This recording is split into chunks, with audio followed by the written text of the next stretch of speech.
Hi, everyone. Welcome to Walk-Ons in the Purdue Memorial Union, where tonight it is yet another edition of Purdue Basketball Live. Nice to have you with us this evening, and thank you for finding us, no matter how you might have gone about finding us on this Monday evening.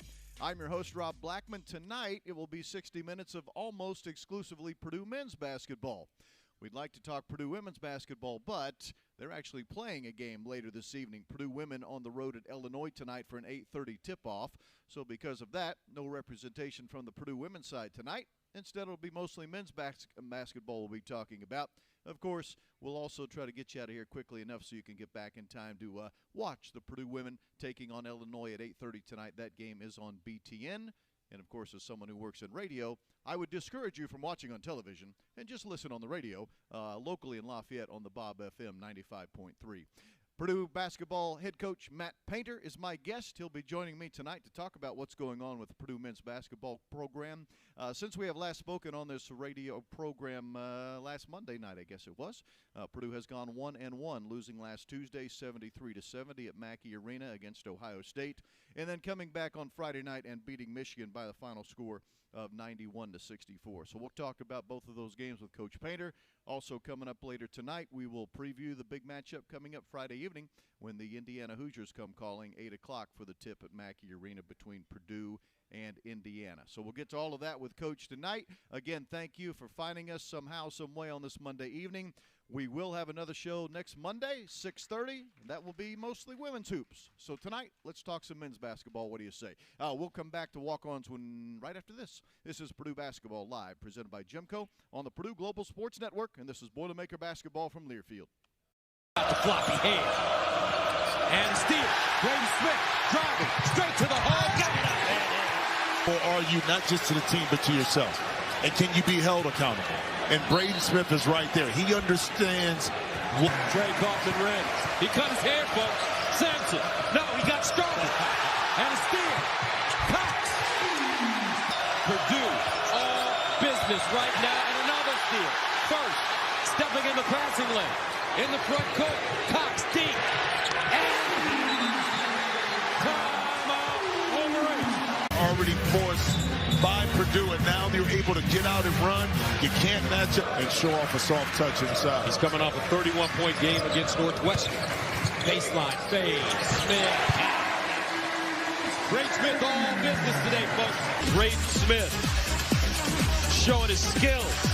Oilers up. The offensive team is able to gather that offensive rebound. If you can find an open man on the perimeter, more than likely they'll have an open shot. Here's Blackman right again inside. Look at the sweet feet, Jimmy Jackson.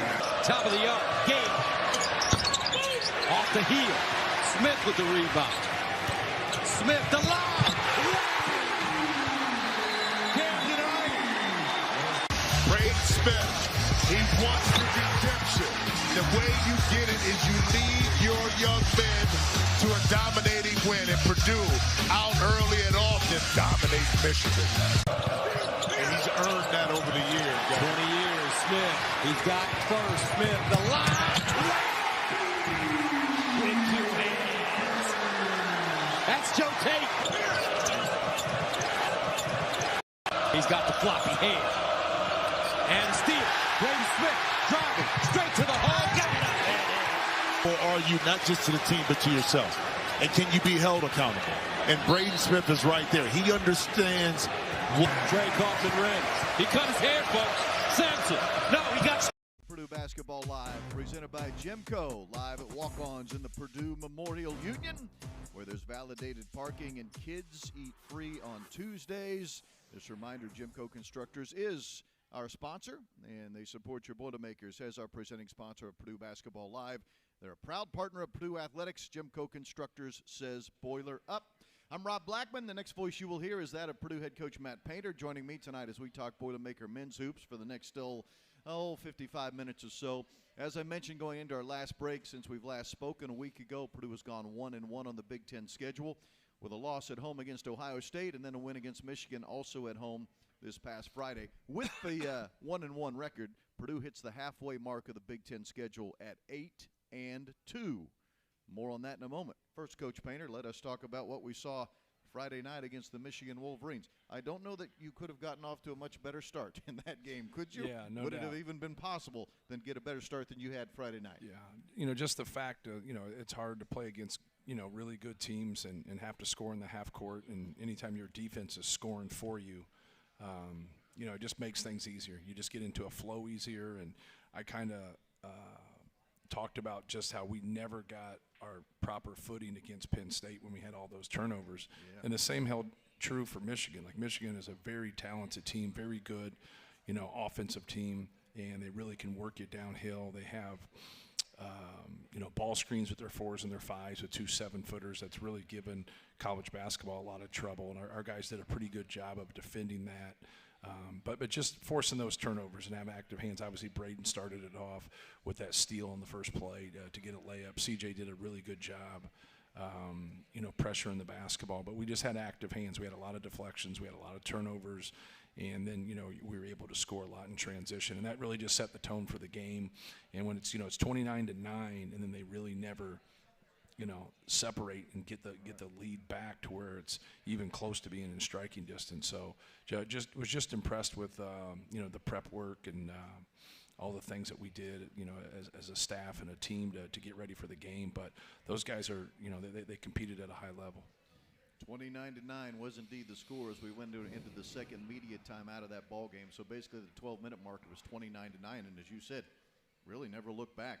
It's a 25-point halftime lead at 51-26. You mentioned something there I want to follow up on about being prepared, and that's what the guys, the players at least, who took to the dais to talk on the postgame show with the media, they all talked about that. They felt like the game plan was really sound defensively. They felt like going into the game that they had a really good feel for what Michigan was going to do. Right. Leading up to that game, you only had 2 days of prep work.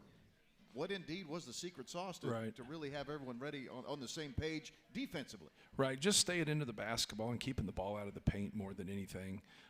When you're scoring the basketball and you're setting your defense now, they're a really good transition team, and now they're not in transition very much. So they're constantly going against a set defense. But we just wanted to stay into the basketball, keep the ball square.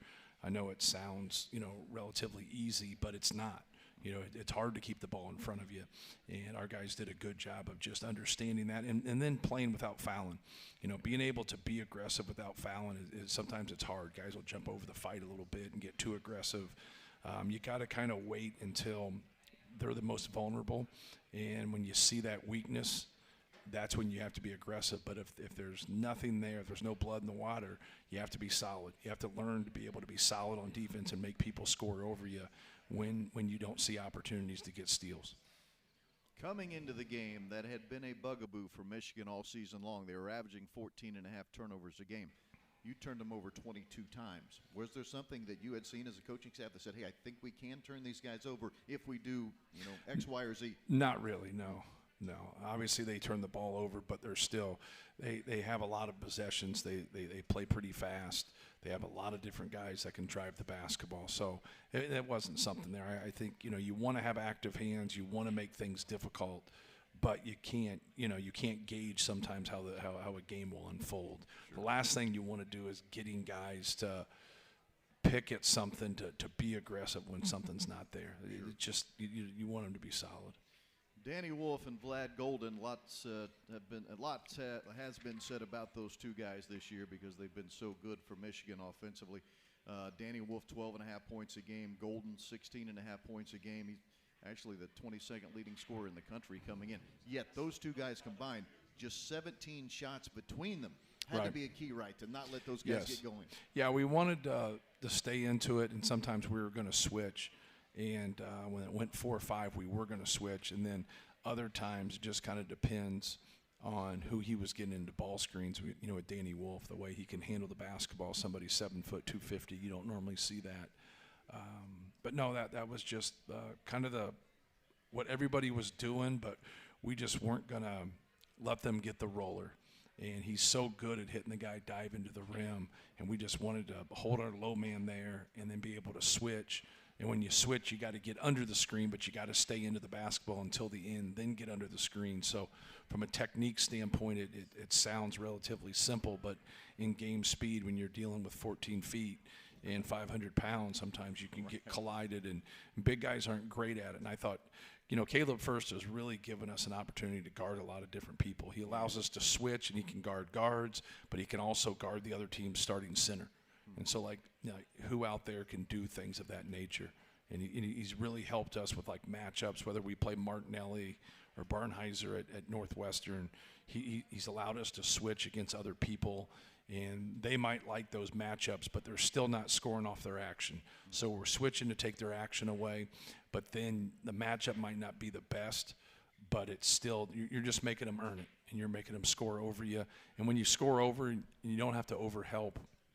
Now you really you have good rebound balance, and that's what you want. Sometimes when you help so much and you're moving so much and you're rotating so much, you don't have great rebound balance, and then you stop them, but then they get the offensive rebound, and you're always pretty vulnerable when you give up offensive rebounds. And what a luxury to have with the Caleb First, able to do what you said, right? Guard a 5 and guard the other team's point guard if needed. Look, as you well know, Purdue traditionally, especially the last, 15-plus years, has been known for its big man in the middle, big man you, the big guy, whether it would be an Isaac Haas or certainly an A.J. Hammonds or a Zach Edey. But none of those guys were able to step out and guard the other team's point guard. Right. That's the one thing Caleb can do for you, right? One of the many things he can do for you. Right. Yeah, just defensively, he just gives us a guy that we can match up and do different things. We can play smaller with him. We can play bigger with him when it comes to matchups, and that really helps us. He's really, since the start of the year, he's really helped us once he got inserted into the starting lineup. This is Purdue Basketball Live. It's presented by GEMCO. We'll take a quick break, come back and talk more with Coach Painter. Tonight we're live from walk-ons in the Purdue Memorial Union. This is Boilermaker Basketball from Learfield. It's knocked away by Thornton. Gets it back. Bounce inside. Kaufman ran through the contact and a chance for three. All the time, and it's just incredible to see the way that he gets this. That short roll again. It's right to Trey Kaufman, ran 2 on the ball. How about the balance and the strength for him to get that thing up there? Opportunity for 3 coming at the line. You think about Ohio State and being right there, and certainly that Minnesota game could have went either way. Oh, we see this unbelievable pass there by Braden Smith. Smith off the screen. Bounce, kick, Lawyer, pump, fire for 3. Offense right now, just humming for Purdue. Short roll, you take it away. It's one more pass by Kaufman-Renn. Cox off the Kaufman-Renn screen. Cross, spin, force, breaks it home, and the foul. C.J. Cox, certainly not the passer that Braden Smith is, but he can score the rock. Some contact there from Quez Glover. He's off balance, and somehow he gets this thing to go off glass. Stark has gotten them to 13 points. Not like Purdue is shooting the lights out themselves. Ohio State just hasn't capitalized. And Kaufman-Renn with a tough bucket. Parrish, a guy who's played a lot of basketball. 4th active, most games played, 153, including tonight. Lawyer's pull-up is true, and the foul. And it's Parrish with another mental mistake. Elite defensive programs nationally. Nice shot fake by Lawyer to kind of soften that defense. And then you just get into his landing zone.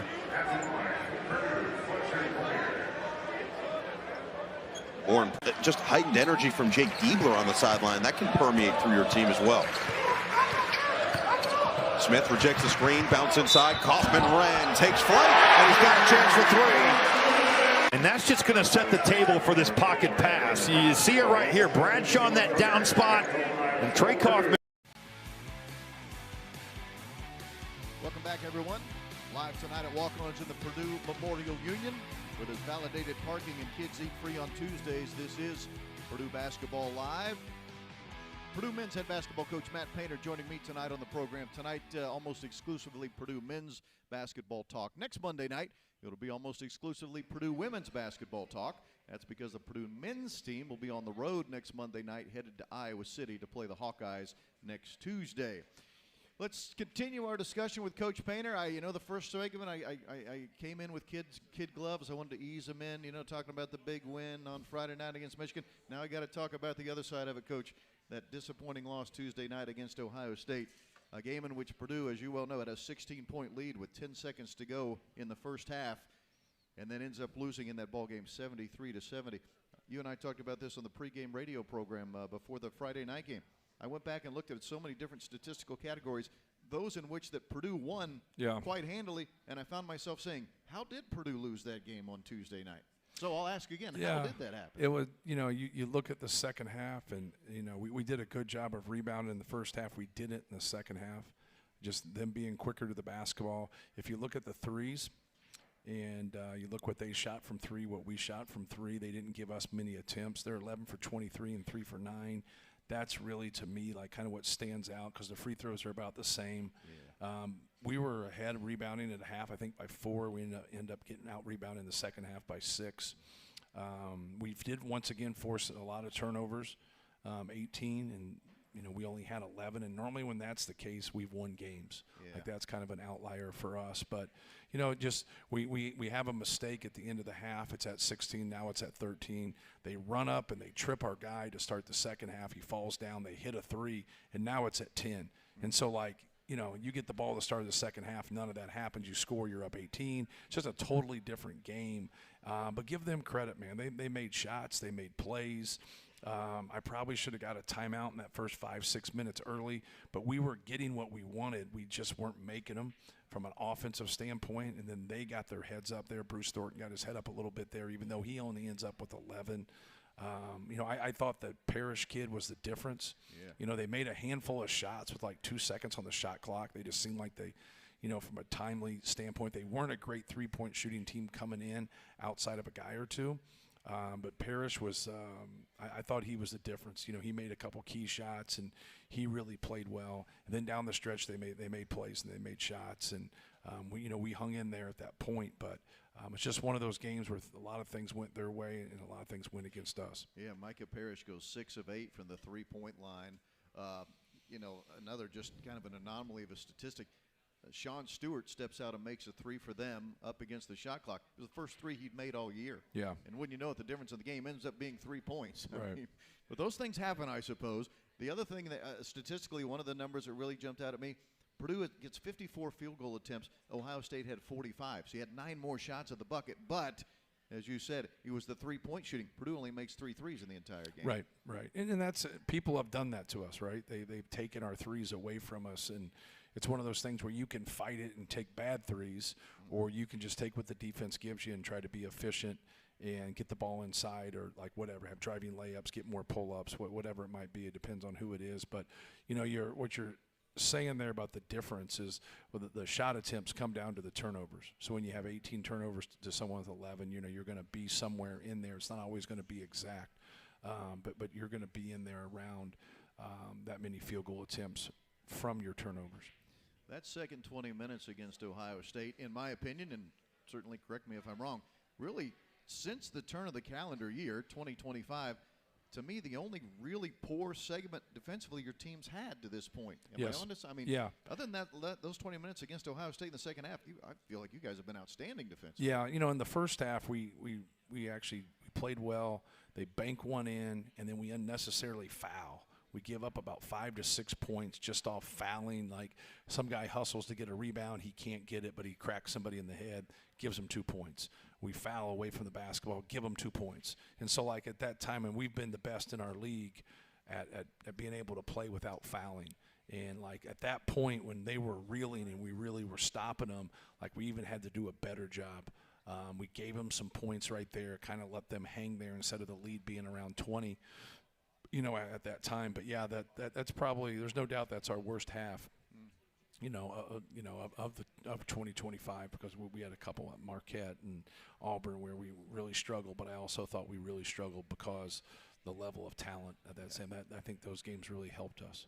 I do want to talk more about that improved defense in just a moment, so let's do that in about 2 minutes from right now. What do you say? Purdue Basketball Live tonight, fans. It's presented by GEMCO, and it's here on the Purdue Global Sports Network. This is Boilermaker Basketball from Learfield.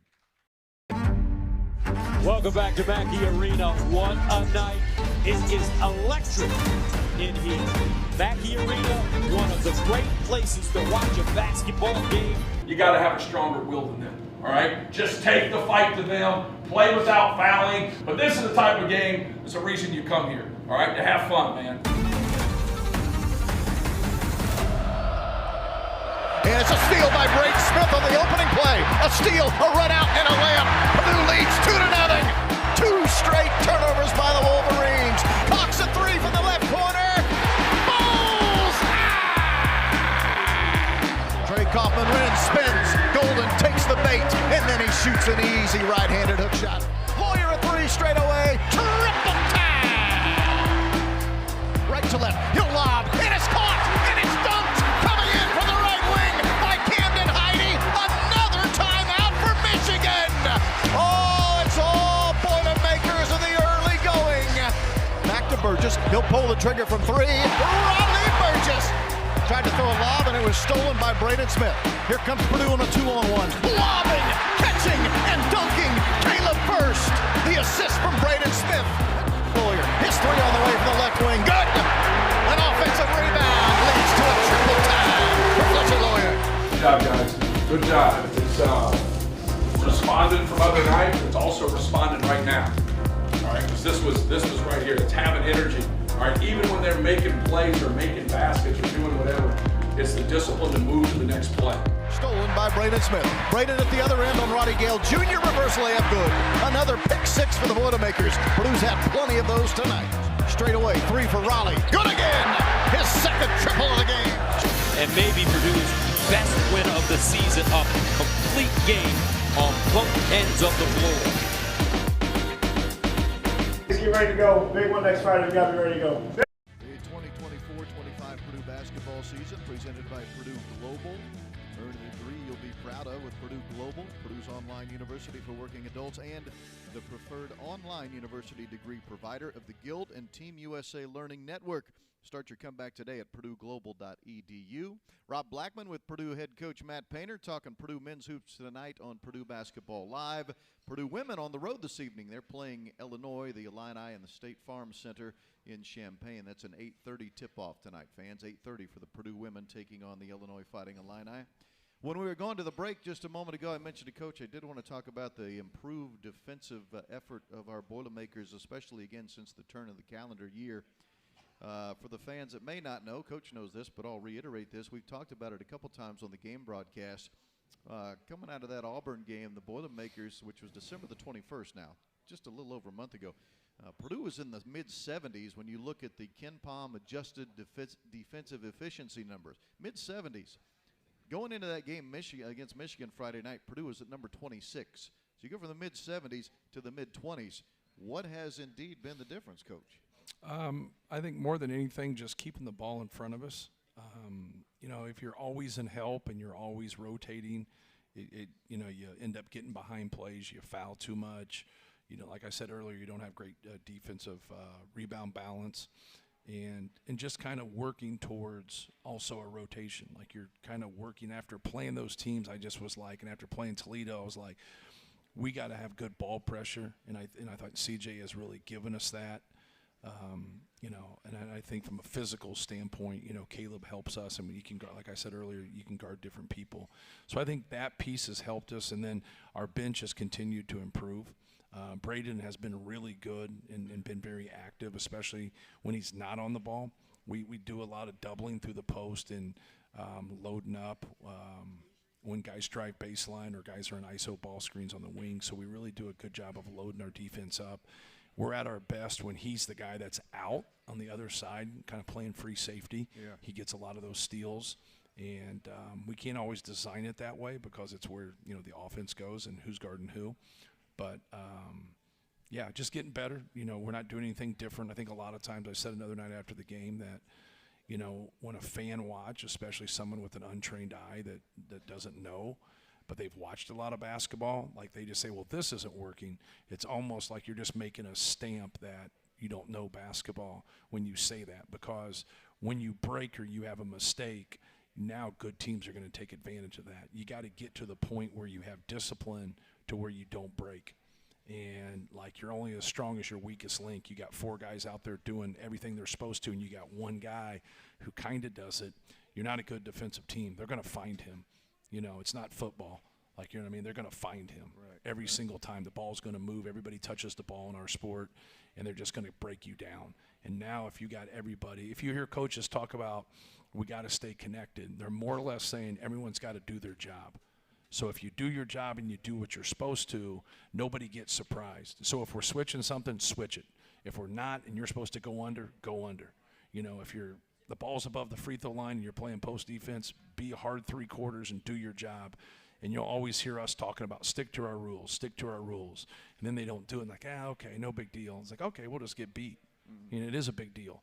You know, and so, like, the basketball gods will take care of you if you do your job.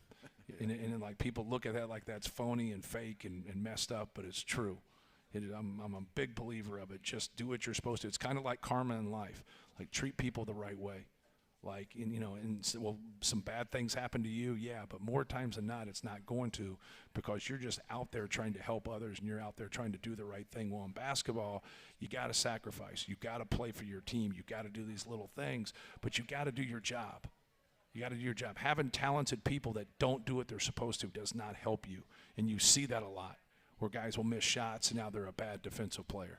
You know, guys will miss shots and now they can't do basic mundane things because they're all into themselves and they're mad they're 2 for 14. Well, we can still win the game, but you got to rebound, you got to defend, you got to set screens, you got to do whatever it takes to bring value to your team, and that gets lost sometimes.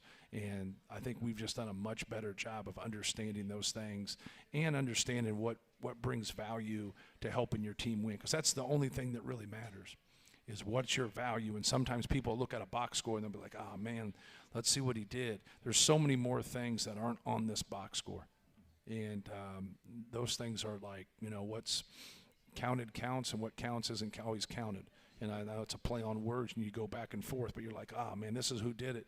You'll see we had Grady Eifert here, and he was the most efficient player in our team.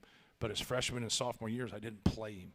But like, he was just so happy to play that he would just do what he was supposed to do, and he has good physical ability. So when he became my GA, he just says, man, he goes, what is their problem? I go, what are you talking about? He goes, why won't they do what you say? He goes, it's all you got to do. Just when you say to do it, just do it. I said, welcome to coaching, Grady.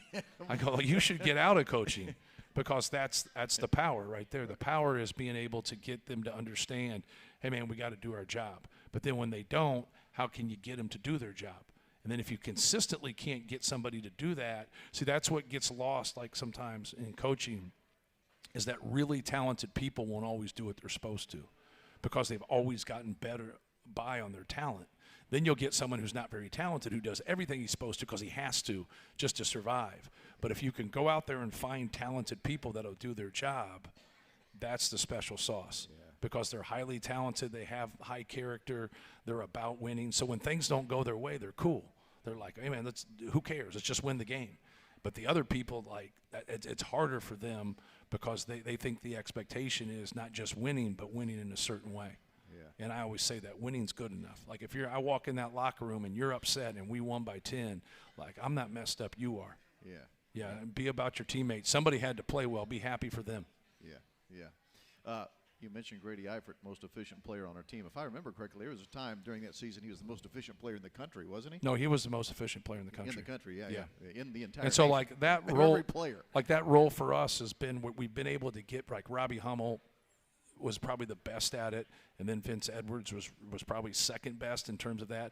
And then, like, the next guys didn't have as much as they did. But, like, Mason Gillis was the most efficient player in the Big Ten last year. It's all the same position for us. Yeah. But they also offset really good big guys, too. So, like, Robbie had Jawan, Vince Edwards had Biggie, and he had AJ. Yeah. He had Isaac. So he had a lot of guys in there. Mason has Zach. Right.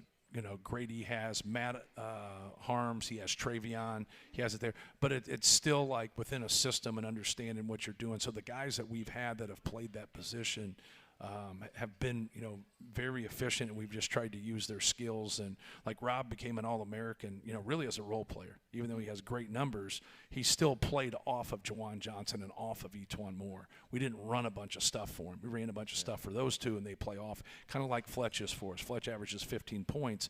We run a couple things for him. We run some pin downs for him. We do some different things for him.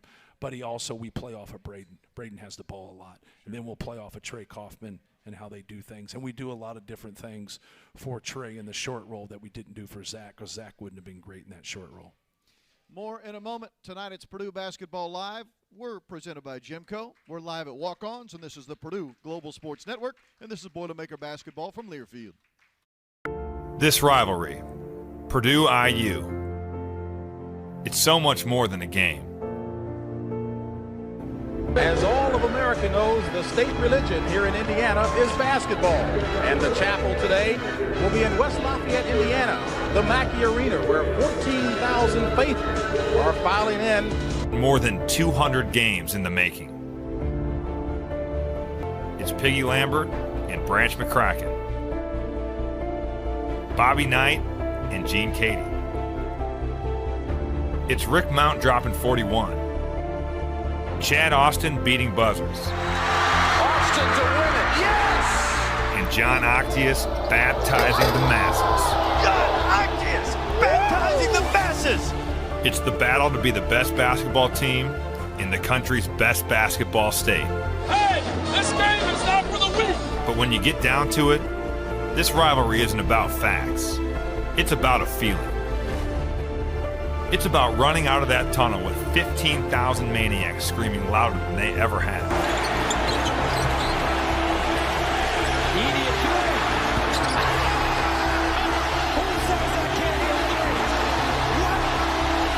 It's the chills you get in that moment just before tip-off. And it's the joy you get when the final horn sounds and you stand with your brothers, victorious. It's like no other feeling in the world. Up and under. Oh, Edie, the follow. He rips down the rim. Ivy a flashed out. Travion Williams, the eraser. The revenge for Purdue is complete.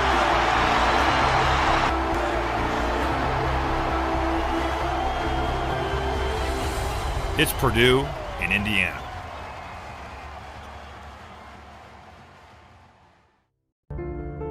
This rival. We are live tonight at Walk-Ons in the Purdue Memorial Union, where there's validated parking and kids eat free on Tuesdays. Rob Blackman here with Purdue head coach Matt Painter talking Boilermaker men's basketball tonight. Again, a quick reminder, Purdue women on the road, 8:30 tip-off this evening at Illinois for the Purdue women's program. Purdue Athletics would like to thank and recognize members of the Black and Gold Club who support Purdue Athletics through their sponsorship at the highest level. Black and Gold Club members include Indiana Packers, Molson Coors, Purdue Federal Credit Union, Purdue Global, Riley Children's Health, State Farm Insurance, Toyota, and Wabash, each great partners of Purdue Athletics. Almost time for our Pro Boilers feature, but first I do need to pause 10 seconds because we're at the top of the hour. We'll pause 10 seconds for station identification. This is Boilermaker basketball from Learfield.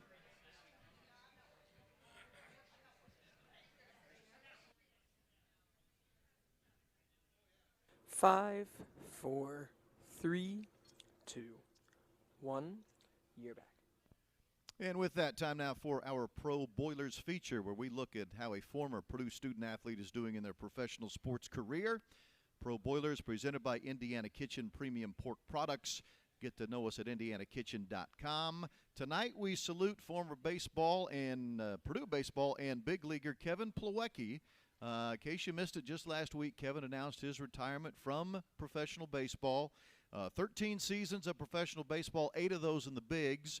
But Kevin did announce last week that he is retiring. He's going to stay in the game, however. He's a minor league instructor with the San Diego Padres currently.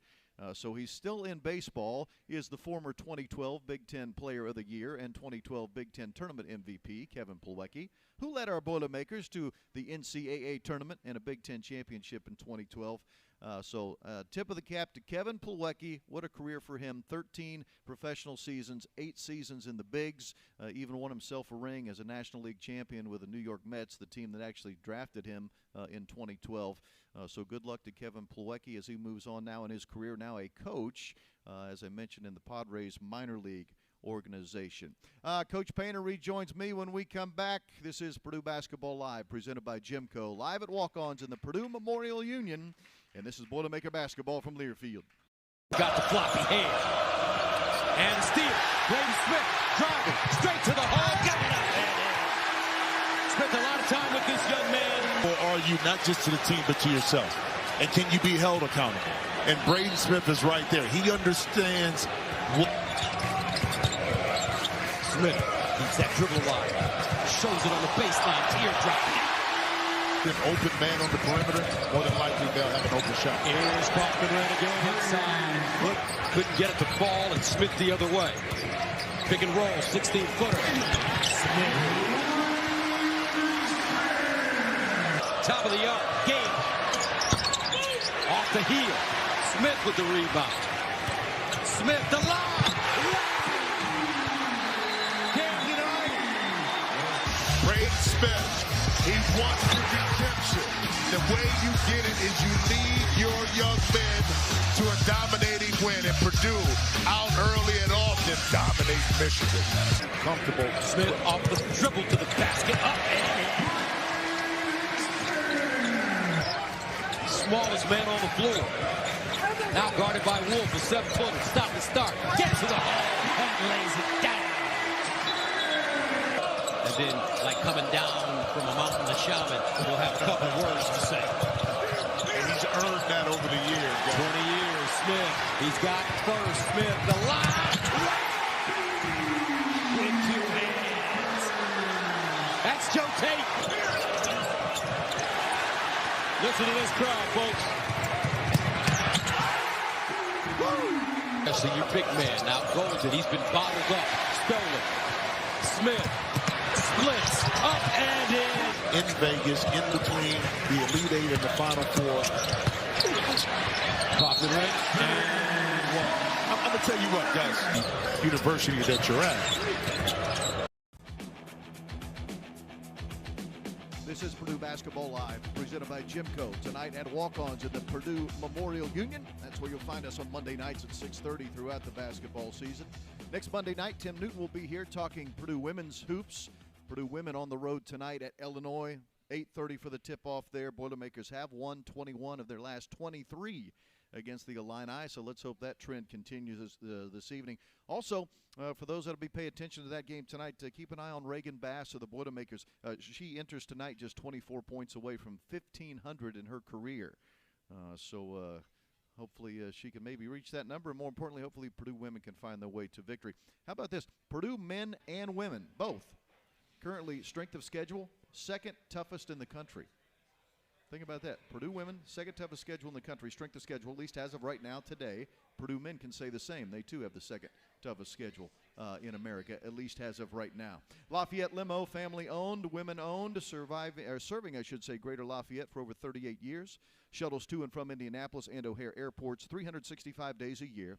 Make your reservations now at LafayetteLimo.com. Lafayette Limo, proud sponsor of Purdue Athletics. And by the way, before I forget, a special shout-out goes out to Jason, listening in Minneapolis tonight. Jason is normally with us right here, sitting in the front row, but he's in Minneapolis tonight, and I understand he is listening to the program. So thank you, Jason. Okay, Coach Painter, halfway mark of the Big Ten schedule, 8-2. Give us the midway point evaluation. What do you like? What do you dislike? Where is there need for improvement going down the stretch now? Yeah, when you're 8-2, but you lose your first game, like it's a little different, right? Yeah. You're not. You lose the first one, and you're like, hey, would you like to be 8-2? Yo, hell yeah. Yeah, right. Yeah, like, you were 0-1. Yeah, but you don't want to lose games that you're up by 16 points. So in hindsight, when you do a good job to put yourself in that position, and then you don't reward yourself, like there's just you have buyer's remorse. Like you're like, man, like we should be 9-1, 8-2. But with all that being said, like when you look at a schedule, like you saw us, we've played 2 more games than everybody else after our game on Friday. So when you look at that and you look at a schedule, and we went 5 straight games where it was like we had 2 days prep. So we played 6 games in 16 days. And then when you look at that and you say, hey, you went 5-1, just, you would take that, right? Sure. You would take that. So, but you still, you're greedy. All coaches are greedy. Like you want to win them all. Mm-hmm. Like you're like, well, you're 8-2. Like you sit there and you think about, we had a recruit in, and I don't know the stat, but it was some crazy stat about we were 43-4 or something crazy in our last 47 games in Mackey. This is before the season. And while the recruit was there, I broke down all 4 of our losses, and I ignored the 43 wins. Yeah. I said, okay, we did this at the end of the Rutgers game. We broke down. Somebody didn't do what they're supposed to, a defensive assignment. I messed this game up. I did this. I did that. And so I just went on like a diatribe of why we lost those 4 games when, like, damn, like winning 43 out of 47 is pretty good. Yeah. But that's the way your mind works as a coach. Like, when you win, you should win more. And when you lose, you're like, how in the hell did we lose? Like, but the way, if you can learn to magnify things of the game while you win, you're not going to get the same result. But you got to try to get the same result, because when it happens is when you lose by a point, you go back after the Ohio State game. I could have done this. I could have done this. I could have done this. Well, you made mistakes against Michigan. You didn't make a lot of them, but you made mistakes. We turned the ball over. How many times did you turn the ball over against Michigan? 11, wasn't it? Yeah, 6, which is a great number, but we shouldn't have turned the ball over 6 times. We got out-rebounded by 5. And so, like, you can go pick at that if you want, but you should go pick at that, because that's what you want. Like, you want to win games, but improvement leads to winning games. Getting better leads to winning games. I said it 2 years ago when we got upset in the NCAA tournament. We won our last 5 games of the season, and we were making mistakes, but Zach was so damn good that we kept winning them. Yeah. But it was mounting, and I kept saying, hey, we're like, this isn't very good, and this isn't very good, and this isn't very good. And they're like, well, you're Big Ten champs and you're Big Ten tournament champs. I said, I know, but we're struggling here, and we got to fix this in practice. And they just looked at me like I was crazy, and I'm a little crazy, or I wouldn't be coaching. Just a tad. Well, yeah. But back to the original question, where are the needs for improvement now as you look to that back half of the Big Ten season? Just be better at what you do. Like try to take the things that a lot of times people want to neglect things that you do well, and you can still be better in those areas. Like, you're really good. Why can't you be great? Because sometimes the thing that your weakness is when you make improvements, you'll plateau out a little bit. Like, you just will. And so, like, you're always trying to get them to understand, the devil's in the details. And so, like, that's what we practiced today and just tried to, like, make sure they understood where that defense has gotten them when we don't make shots at Washington, we don't make shots at Oregon, but we still win the game. Like, look where it can get you, because that's what travels. The 3 things that travel are defense, rebounding, and fundamentals. They're always packed. Your jumper sometimes isn't packed, all right? But if you can take care of the basketball and you can be fundamentally sound and you can rebound and defend, you're going to give yourself a chance against elite people, even if it doesn't quite go your way. But obviously you want to hit 17 threes and make it all look nice. That doesn't hurt. I would remind fans of our team from a year ago, Purdue also started 0-1 in the Big Ten and then finished 17-3. Don't know what's coming down the pike here at the end of this season, but we're 0-1 right out of the gate and then ripped off 16 wins in the final 19 remaining games. More with Coach Painter when we come back. It is Purdue Basketball Live, presented by GEMCO on the Purdue Global Sports Network, and this is Boilermaker Basketball from Learfield. This rivalry, Purdue-IU, it's so much more than a game. As all of America knows, the state religion here in Indiana is basketball. And the chapel today will be in West Lafayette, Indiana, the Mackey Arena, where 14,000 faithful are filing in. More than 200 games in the making. It's Piggy Lambert and Branch McCracken.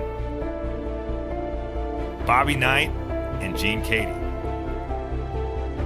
It's Rick Mount dropping 41. Chad Austin beating buzzers. Austin to win it, yes! And John Octius baptizing the masses. John Octius baptizing the masses! It's the battle to be the best basketball team in the country's best basketball state. Hey, this game is not for the weak! But when you get down to it, this rivalry isn't about facts. It's about a feeling. It's about running out of that tunnel with 15,000 maniacs screaming louder than they ever have.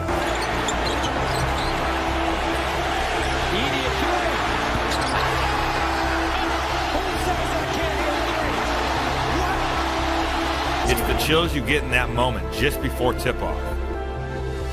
And it's the joy you get when the final horn sounds and you stand with your brothers, victorious.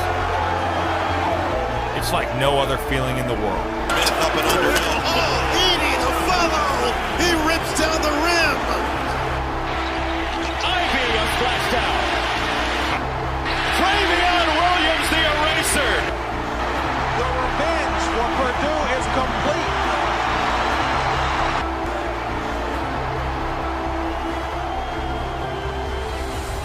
It's Purdue in Indiana.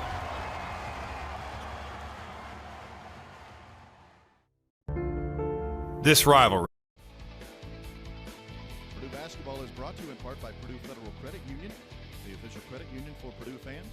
Rob Blackman and Coach Matt Painter alongside. Next Monday night, 6:30.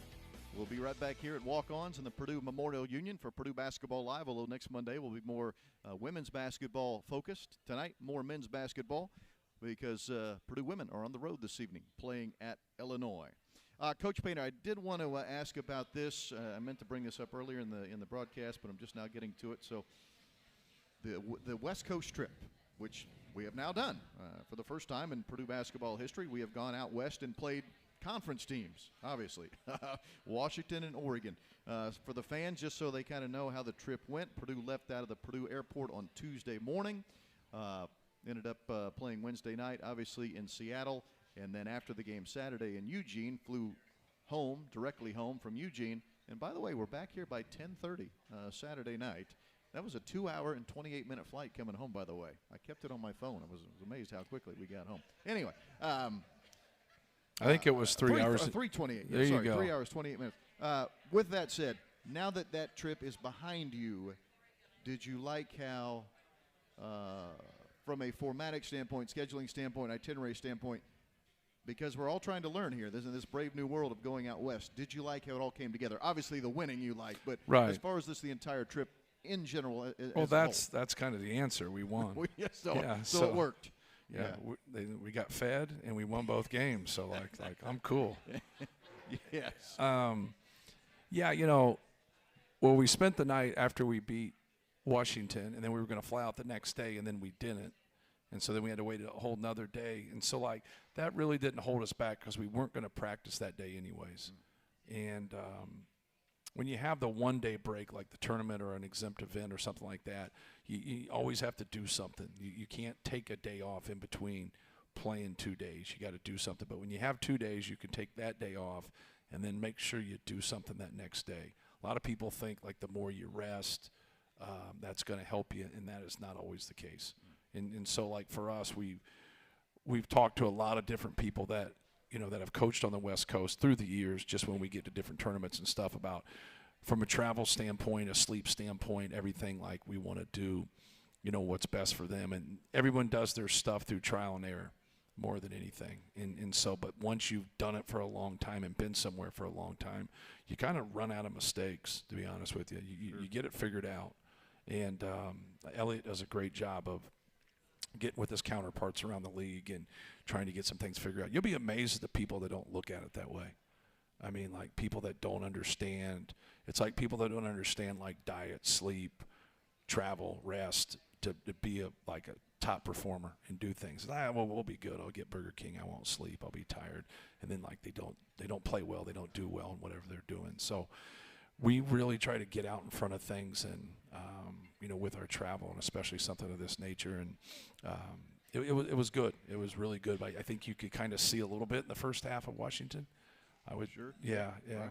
And then we weren't great against Oregon in terms of like shooting the basketball, but our effort was great, and we were locked in, and they're real. Like they're a good team. I know they've had a couple losses here, but go look at their non-conference. They beat Alabama. They beat Texas A&M. They're a good team. Still ranked 16th in the country is Oregon, even after a tough couple of losses. Purdue ranked number 10, by the way, this week. If you didn't see that, came out earlier today. Purdue 10, Oregon 16, Wisconsin 17, Illinois 18. Highest ranking team in the Big Ten, by the way, is Michigan State. They're currently ranked 7th in the country and the only undefeated team left in Big Ten competition right now. So the West Coast trip, I found it interesting because I know there are so many different trains of thought on that. You were playing on a Wednesday night in Seattle. Some, I think, would have chosen to go out Monday to have that extra day of, I guess, getting used to being on a 3-hour time difference. But I'm with you. Now, look, the first half, might have showed up a little bit. Only 22 first-half points against Washington. But now, as we come home, as I mentioned, to fly home Saturday night, back at the Purdue airport by 10:30 local time, the game against Ohio State Tuesday was a quick turnaround. Right. Did you feel like maybe the trip home could have affected that game against the Buckeyes?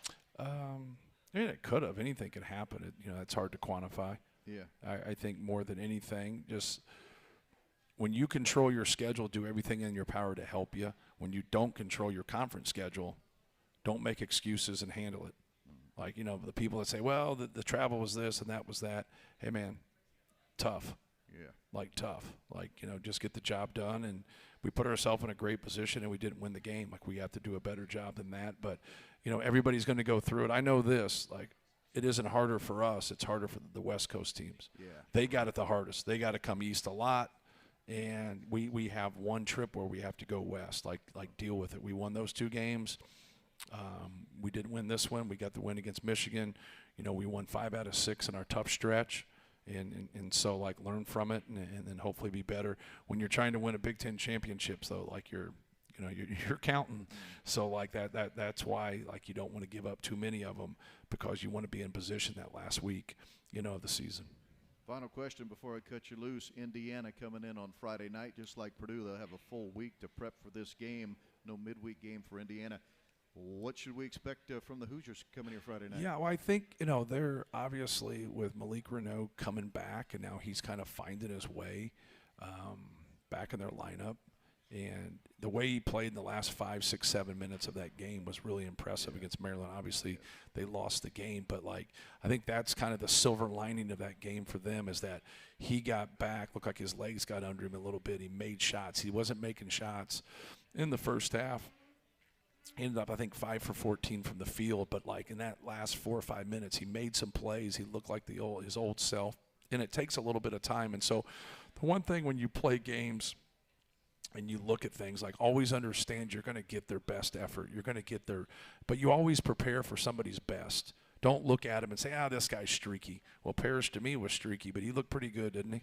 Yeah, he looked pretty good. Yeah, so, like, always take guys at their best. And so, like, I'll always talk about, like, this guy, you know, he got 32 against Illinois. This guy got 27 and 20 against Maryland. Like, I'm always talking about their best games because they have the ability to do that. So I think that's the one thing when you look at Ballo and you look at Renaud and, you know, you look at Mbako, like, they're very, very talented guys. Look at them at their best. Because that's sometimes with a team, when you're piecing a team together, you don't get everybody's best. And that's what you're always trying to do as a coach. You're trying to collectively be good together.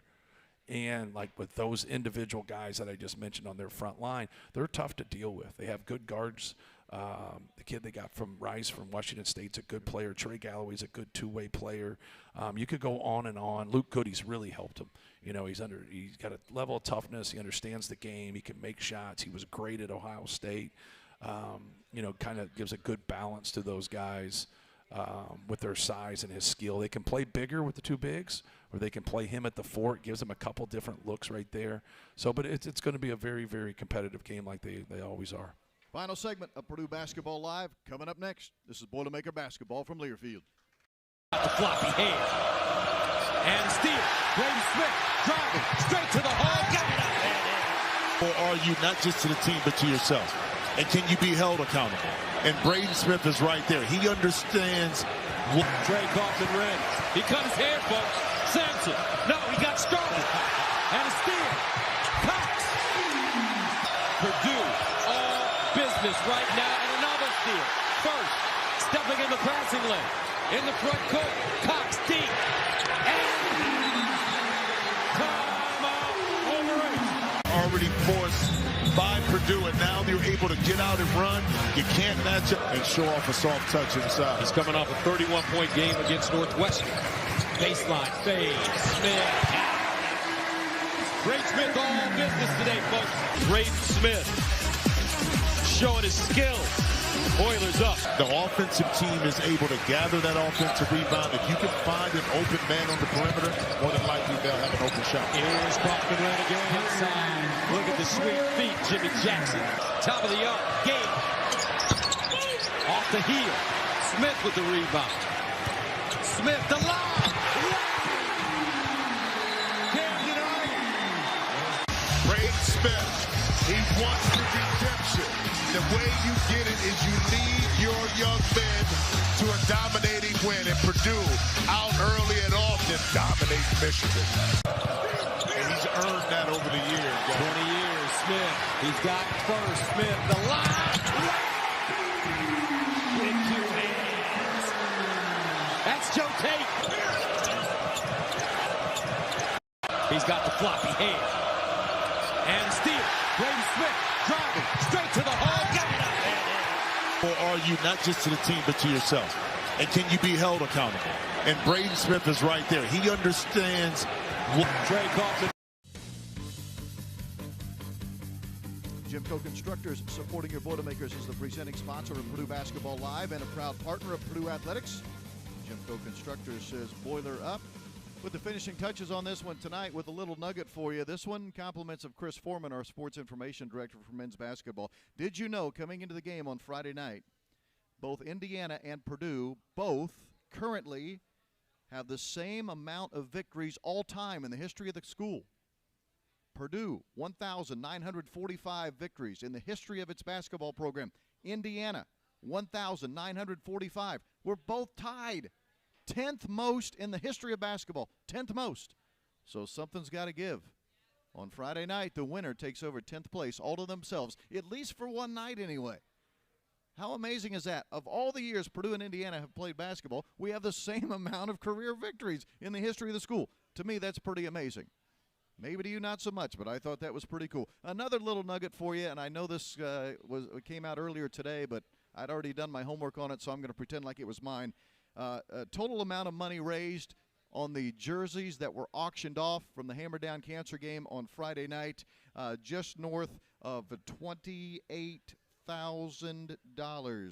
$28,000. The highest bidding jersey, Braden Smith, $5,140 for Braden Smith's jersey.